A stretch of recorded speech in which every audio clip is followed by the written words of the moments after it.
মোদি চাচার অনেক fan follower.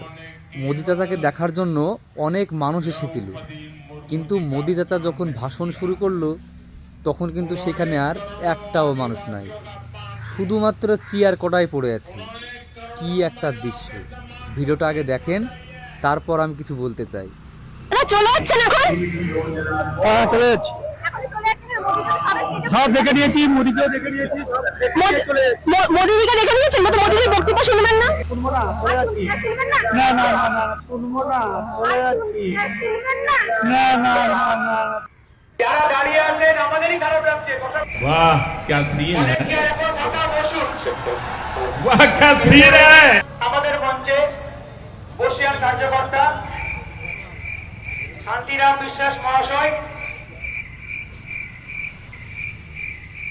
কখান chair আমাদের জন্য রাখা হোক, আমরাও আসছি, ভাষণ তো শুনতে হবে, কিছু করার নাই।